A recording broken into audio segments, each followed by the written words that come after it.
But then we had to go, everything didn't work out well for me for school because I had to start before Labor Day. 1 week before Labor Day. It was annoying, and the school decided to open up all the schools just to put everyone at risk to get COVID, which is very selfish, and I'm glad I stayed home from COVID. September through October I went there, but then I decided to stay home, and my mom said I had to stay home, and I agreed with her. In November was the 2020 election. I was so scared that I don't want to talk about him, but I'm glad that Biden won, and I think he's going to get the U.S. back on track. And December was not well for me at all, and Nikki was always like clapping so loud, and then I realized Dad had COVID, and I couldn't see my grandmother or my grandfather or not even my cousins, and it was no good, and I wanted to sleep, but Nikki never lets anyone sleep. Like, it makes me so upset. But there were some good times that happened this year. I won some bocce games, my 17th birthday that came, Biden winning the election, and Christmas. Christmas was a good day for me, even though me and Mom still had COVID. And after Christmas, we went to get COVID tested again, and realized we were both negative. And as 2020 came by to an end, I was so happy, and I just really hope this year will be a much more better year. The reason why I'm doing this is because on January 26, 2020, I discovered the virus on Instagram. See you later. Stay safe and healthy, everyone. Bye.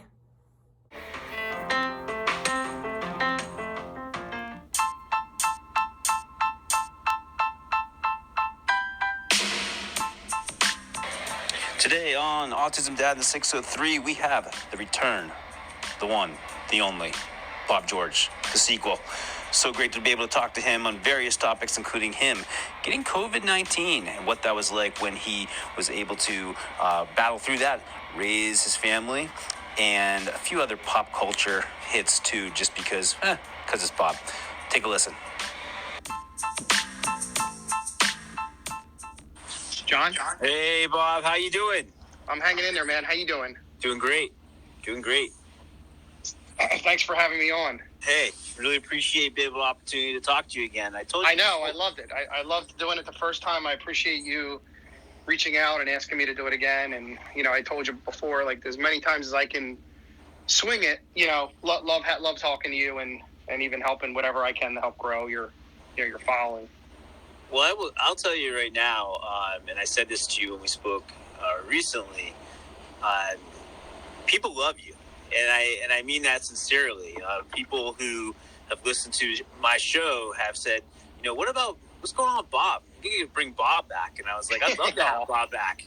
I said, but Bob's a pretty busy guy, and let's pick up where we left off. Where you get through the summer, and take us to September. What's going on? What's going on with you and the boys? So through there, it's fine. I think I've just been trying to be careful with, I've been basically working out of my basement. So that's been, a challenge, but everybody's going through that. And it was going fine. I mean, we have, Bobby has pretty much been homeschooled with, the virtual learning like everybody else.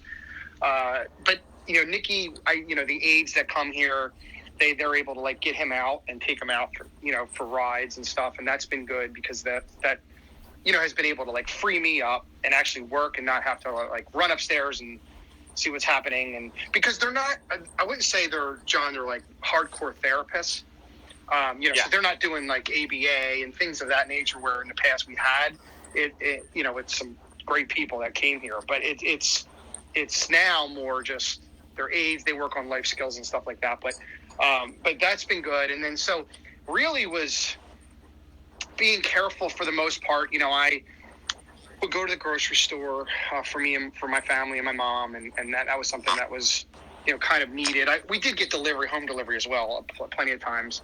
I think looking back though, with getting it into December, and I know we could kind of pivot to there, but I mean that we probably could have been a little more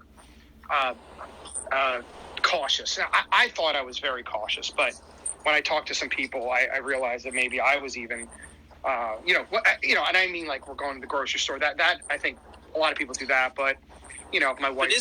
But Bob, isn't it crazy to think that going to the grocery store has turned into like is like a wild like weekend adventure? Yeah, well, exactly. I either got it from I either got it from Jeanette and Bobby, or I got it from going to the grocery store. I mean, because that's all I did. Because when you would see me, at the park with Nikki or Bobby, we were so far away from everybody.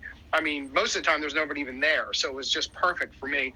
And I always jokingly, and I think I even said on your first podcast, but I've been social distancing for 20 years, so it's like it comes natural to me, and all of us, a lot of us anyway. So that was, and I say that in jest, but it's actually very true. But I think looking at like maybe some of the places that Jeanette went, with Target and things like that, like I think we could have been a little more cautious. I think we did a good job, but I think we could have done better, like probably most people. But getting into December was definitely a wake up call for me, because I just, you think about it, it was in March, so you're talking like 10 months of in the clear kind of thing. And then all of a sudden, I started having these symptoms, and I will tell you, so everybody's been different. Mine was more like moderate to severe. I had really bad chills, and it hurt to like wear a shirt, which sounds crazy, but it hurt, like it physically hurt my body to wear a shirt. So do you know right away that this is COVID? Are you 100% positive? I didn't, because I was one of the people that didn't get a flu shot. So I thought, well, it could very well be the flu, because I don't get the flu. I don't get sick, John. I mean, I just don't. So I was like, oh, it's probably the flu. It's a horrible flu, but it's going to be the flu. And then, then it just progressively got worse. The cough, the chest tightness, the nausea for a couple of days, the cough, chest tightness. Yeah, the breathing was a little tough for me. I didn't have a point where I felt like I needed to go to the hospital, although family was telling me I should go. I personally didn't feel that. But I started to get a little better slowly. But I think where I just got worried is just the cough and the chest tightness, this like elephant that was sitting on my chest, like wasn't going away. And so that was, I basically missed like almost the entire month of December of work. I mean, here's a guy that never misses work in his life. I had the vacation time, but how crushing was this though? You have two boys on the spectrum. You have a family. It's not just two boys, right? And you're so accustomed to just being on the move, on the go. We look at your Instagram stories. You're pretty much out with the boys all the time, going out to the park, and always active. And like you said, you never miss time at work. And now you have to shut it down for a month. Yeah, and I will tell you, there was about a 3-day period, I would say, where I was actually very much almost having a nervous breakdown. Because, and I say that very seriously, because there was a point where I said to myself, if I'm this sick, and I'm relatively a healthy guy, I mean, I don't think I'm, I'm not like 5% body fat over here, but I'm in relatively good shape. And I'm, and I try to eat right, I try to do the right things. And so I'm thinking in my head, if I got it this bad, all I thought of, and again, of course I'm worrying about Tristan, Jeanette, and Bobby, but I'm also thinking to myself, here's my nonverbal son, like if he gets it, and he's got to be hospitalized, and he can't speak, and they won't let me in this hospital, like I'm going to be in jail, because I'm going to be forcing myself in there. And so I didn't know how to protect my family. It sounds kind of crazy to think about as a dad, but I was wearing masks. I had, the gloves on. I was, scrubbing everything. And don't get me wrong. Like we were trying to keep a clean house before with the scrubbing, but I took it to a level where, it was just, and Bobby was so good about it all, but Nikki gets in my face. Like, so, Nikki he wants head rubs, or he wants to be played with and interacted with. And so like it's virtually was impossible. And so it was just a really hard period. And then I started to like kind of calm myself a little bit. But there was a couple of days there where I was in the basement crying. Like, I mean, I was just like, I can't save my family. I mean, it was like, I'm so sick of people online saying like, oh, that's just fake or this is this. Yeah. Like, I lived it and it effing sucked, so try to be careful with my words. But that's that's fine. But let me ask you this. You talk about, just having like, a breakdown, a real, like, this is really hard. This is not easy. Could the kids, do they know something was up? Could they tell? Well, Bobby knew I had it, because then what happened was Jeanette and Bobby got tested and they got it. So Bobby knew. Okay. Tristan wasn't at the house. Thankfully, she was in New York at the time. So Jeanette and him got tested and they were positive. But Bobby didn't have any symptoms at all, thank God. Jeanette had really bad sinuses and lost her taste of taste and smell for a while. But they were literally the only two symptoms she had. And then after a few days, she kind of felt better.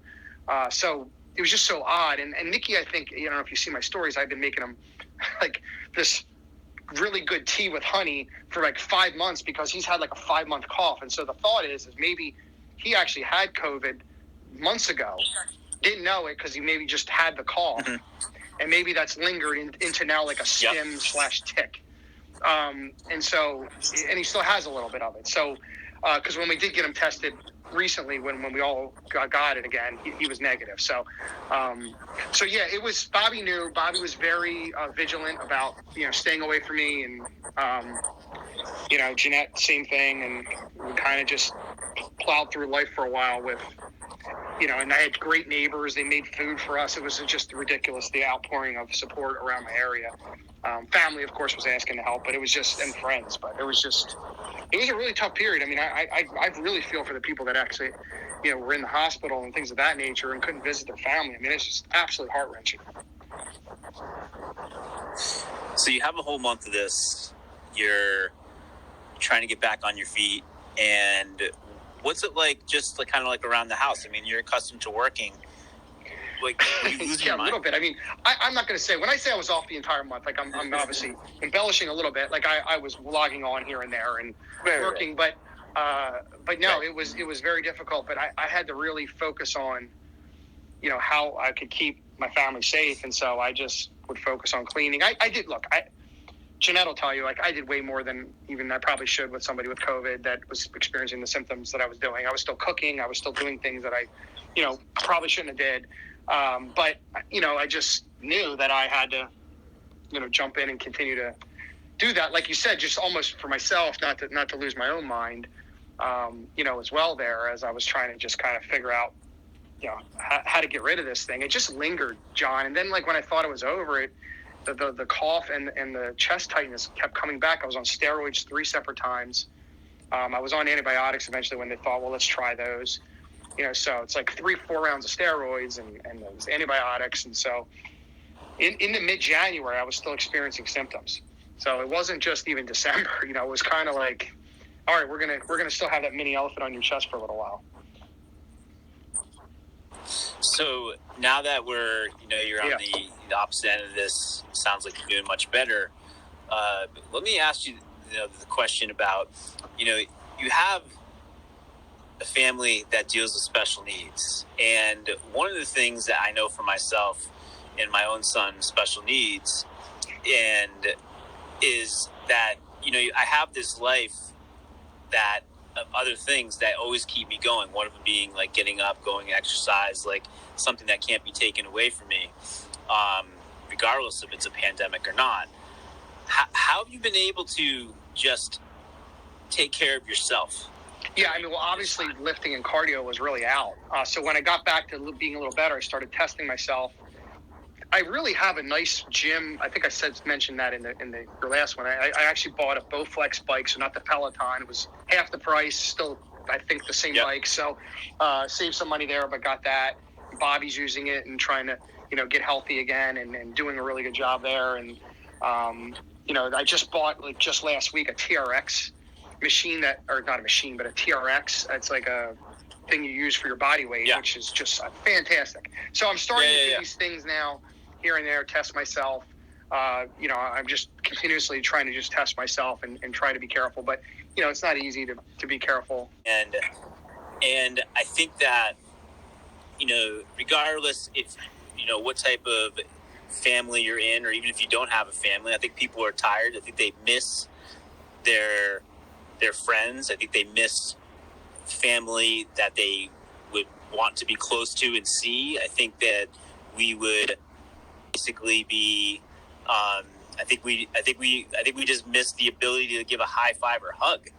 And I'm very thankful with Sawyer being, he's in school pretty much 5 days a week, and he has his siblings as well. But there's a lot of people hurting out there, and I know that we have seen some progress, but it's been a tough go for so many. And no doubt about it.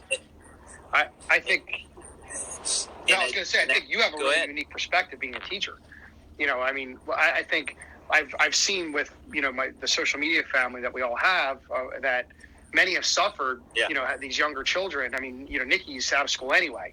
Bobby, though, obviously definitely would benefit from being in school, but the younger kids that are severe, that need that attention, and need that one-on-one, and like you said, need that like in your face kind of help.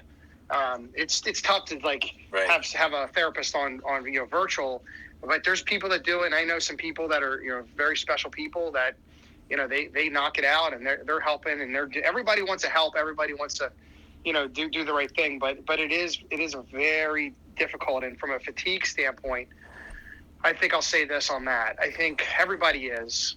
I think there's different levels of fatigue depending upon do you have a condition that is pre-existing that would maybe prevent you from being as fatigued as somebody else, or you experienced it yourself. Like me, I don't really have fatigue, I'll say, because I went through it. I know what it was like. I really want to get back to a normal life. You and I are sports fans, and I'm still watching sports, but it's not the same with a packed house watching the Sixers Celtics game versus 100 people in the stands, maybe. So exactly. Yep, so not saying I don't feel it like everybody else for sure. I just think that it's something, and there's different levels of it, and we're definitely not going to get political, but there's definitely different levels of the belief on it too. So it just depends on the people and everything. But my family as a whole, I think, is taking it serious. Could we have been better in some spots? Absolutely. Tried to make that change for sure, and just trying to get to the finish line with everybody else at some point soon here, I hope. And are you hearing from a lot of families still, coming to you? I am, and I'll say, when I posted one thing, because my sister was super worried about me and put something out there on Facebook, and so we have a lot of mutual friends, and so I was like, I better let people know at least I have COVID. So I put one post out there, and got an outpouring of support. Just so many people, even people John, that you really don't even talk to or interact with. And then they're writing these heartfelt messages. Right. And then there's people, I would say, that you're pretty close to, and then maybe they don't even reach out as much. So it's just so crazy in life, how when you really need people, or just, you maybe not know me that well yet, but I don't really do a good job of accepting help. I'm really good at giving it, but not accepting it. So when people are trying to help, it's just really, it actually helped me, I think, in my emotional state. But people now, still message me, a lot. And I've taken, I don't know if you look at my Instagram, but I've only posted a couple of things this year. I've been trying to and that's where maybe I'm a little bit fatigued. It's just do I really need to post this right now? I'm still not 100%. I just don't, and so I think I'd like to get back to being a little more regular there. Well, that's the interesting thing with social media in general. And granted, I have this podcast, and I am, on my, other social media accounts, I'm never serious really about much or anything unless it's something about my kids, and just showing something that they're doing, and me and my wife and I being really proud of something they accomplished. But overall, just a very sarcastic person. I don't know what happened in general, but we all have the ability now to have some level of fame, regardless if it's a real small scale or larger scale or our own scale, where we think more people care than what they actually do. But it's like we're all in charge of our own media empires now, and you can decide on what you share, and if you share something, it could come back to raise a lot of questions, or yes, could be help or concern, and I did go live balance, a couple times on Instagram, which I thought, because I did get a lot of questions. So, I said, you know what, let me just go live, and just see, just take some questions, So I did that a couple times. It got really good. I think people really gave me some good reviews. That sounds stupid. Yeah, people gave me good feedback.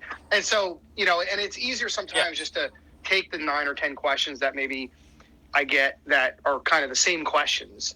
And instead of messaging a bunch of people at once, I can just cover it down and then take other ones as well. Yeah, Star Wars, Luke, definitely just the icon of our era as far as, that kind of shows. And, then they could go like Rocky Balboa. Yeah, I don't think I'm always going to go Rocky. Yeah. But there was, there's 3, between 77 and 90, there's 5 Rockies, so that was quick math. 76 to 90. Yeah. And let's face it, that didn't count. One wasn't the one that didn't count. But the other ones, and then Creed 1 and 2 has been fantastic.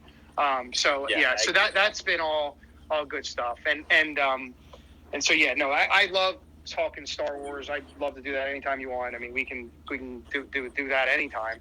And because I think season 3 is going to be great, and then all these other shows they're adding with Ahsoka and all these other characters is just so great. I have like all the angles though, so I'll ask my daughter and I'll go, well, what the hell is Ahsoka doing between episode, all the episodes, like Return of the Jedi and Empire Strikes Back. I mean, where the hell was she? We could have used her help. So it's like, that's a really good point. I mean, I go in these, like, I try to find these little gaps in Star Wars and then bring it to the forefront. My daughter's like, yep, that's a pretty good one. I guess, if I think about it a little bit deeper, I think about, the stretch of time that you're referring to. And I would say probably throw in Back to the Future into the mix too. And I don't know, as I get older, I look back at the 80s thinking it was that much more of a valuable time period.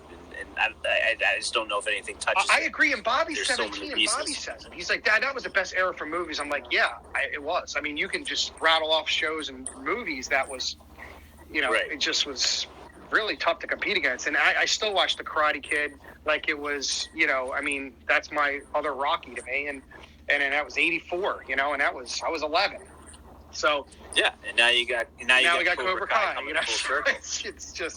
it's great. Which is just phenomenal. It is good TV for sure.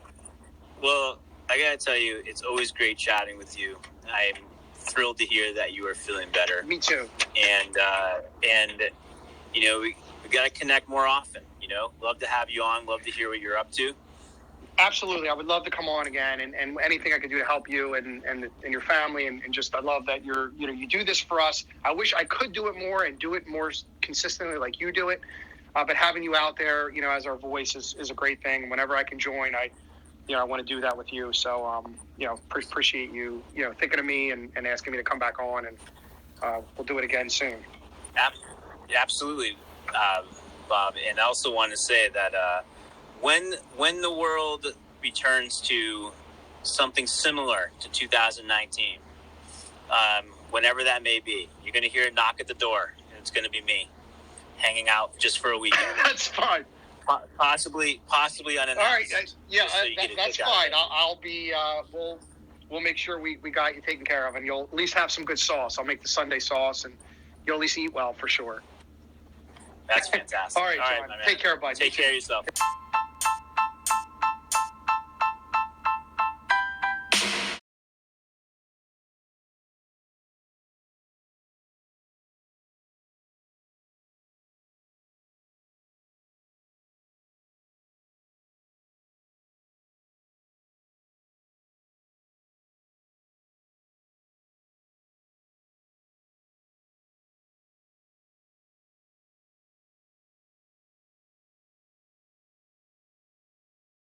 Hi, Nona. Oh, hi, Precious. How are you? Sad, aren't you, because of what happened? I just want to say that my dad, who's like the introducer, will be a part of my song, and he's going to sing a couple lines in my song together, and we're going to sing together. Like, this song is very powerful, and it'll make you feel like a true believer, and you can always believe in yourself. Thank you. Thank you. My father said, don't you worry, child. She has got a plan for you. Don't you worry now. Yeah.